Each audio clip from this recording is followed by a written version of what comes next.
Hi, I'm here at the Millionaire Corner. I'm at the writer's block with Kent talking about what you should be checking out this week on our website. Kent, how's it going today?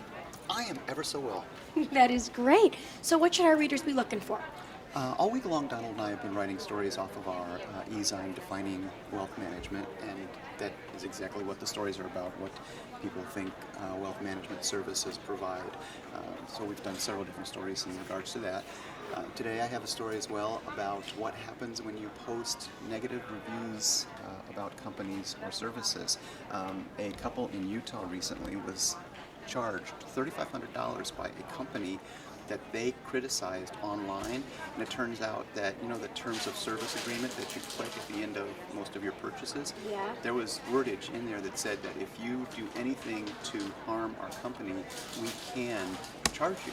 And so that's a big legal issue. So if you have a problem like at Apple or like any other big box store and then you write something about it, you can be charged a fee based on bad service? Well, it depends on what is written in the service agreement. Wow. But in many cases, many states, most states actually have laws against fining or trying to retaliate against negative reviews. I mean, you've got websites like Yelp, TripAdvisor that absolutely depend on user-generated content, including positive and negative reviews. Right. And there's a lot of companies that will try to file a lawsuit against you for your negative review, just rather than having you go through the whole legal process, you'll just remove the review so that it doesn't appear online. But that is actually, in many states, that's illegal. Okay. So that's what the story's about. That's going to be cool. Very cool. What else are we going to be talking about this week? For next week, I've got a story about it's being the holiday season, and people are thinking about making charitable donations either for tax purposes or because it's the thing to do. There are a number of crowdfunding websites that list charities and group them according to what kind of charity you might want to give to, whether it's related to animal rights or in the environment or other social causes. And so it's a story about all the different sites and the ways each crowdfunding site has a different way for you to make your donations. Sometimes it's like a subscription where you just give $5 a month, and then each month you get to pick what charity you want to give to. And then I've also got a story that's coming up about the employment world that people are working in these days in terms of part-time workers. A lot of times today, part-time workers don't find out what their schedule is until the Friday before they're supposed to work on Monday or Tuesday, which makes it really difficult for them to schedule the rest of their lives. If they want to get a second job, if they want to go to school, if they have children or childcare to worry about, it's really hard for them to figure out how to do any of that when they find out 3 days before. But because in most cases employers are sort of in charge because employees need those jobs so desperately, they're able to treat their employer sort of as if they're on call, as opposed to like employees that have regular work hours. Okay, well, that'll be a great story. Donald, how's it going today? Yeah, well, thank you. Very good. So what should our investors be looking for on the website? Well, I have a story up now about charitable giving amongst America's wealthiest households. Okay. Those with at least $25 million net worth. One of those people, George Lucas. The charitable giving force is with him. He just donated $25 million to a Chicago nonprofit program called After School Matters. His wife, coincidentally, is the chairman of the board there. So nice to have connections.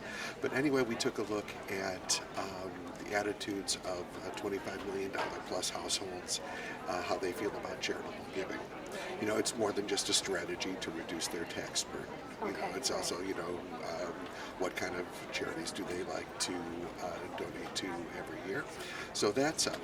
On the lighter side, on my blog, on the Corner blog this week, is the kickoff of the Oscar race season in earnest. Now, there have been film festivals throughout the year, Cannes and Telluride and Sundance, but now the critics groups are starting to weigh in. In the last couple of days, 2 critics groups have announced their picks for the year's best films and performances, the New York Film Critics Circle and the National Board of Review. Okay. And so it's shaping up to be a very interesting year. The New York Film Critics Circle picked American Hustle, which hasn't opened yet, as the year's best film. And the National Board of Review chose Her, which also hasn't opened.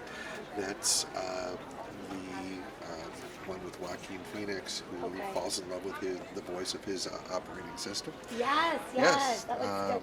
What is the one called that's the Martin Scorsese one coming out with Leonardo? The Wolf of Wall Street. Yeah. Which looks like a real crowd pleaser. Looks great. It's not.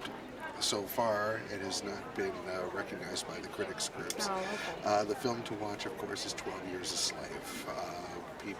That has been the front runner for Best Picture, Best Actor, Best Director, and Steve McQueen was named Best Director by the New York Film Critics Circle. Wow. But we'll see. American Hustle is building some buzz. Okay.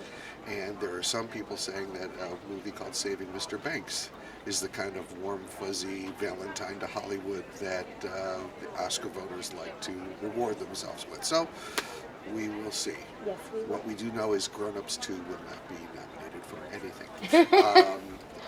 Next week we have an interview with Liz Weston, a friend of the website. She has talked to us before about financial literacy. This time she has talked to us about debt. She has a new book, Deal with Your Debt, and we have an interview with her next week.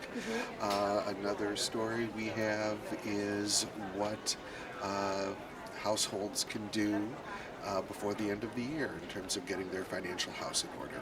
Oh. So that's the next week.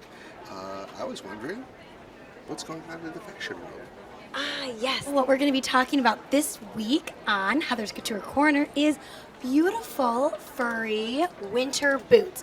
Not like your leather boots, but those furry, big boots that you'd see at like a ski resort in Vail or in Aspen. And I'm going to be focusing on some great boots by Pajar, Technica, and there's this great store up in Vail, Colorado called Gorsuch, and they have some beautiful choices that I'm going to be talking about too this week on my blog. So make sure you stop by on Monday in the afternoon when it's up and check it out. And have yourself a furry little Christmas. Yes, of course. Thanks so much for stopping by. I'm Heather Kiley. Thanks for watching.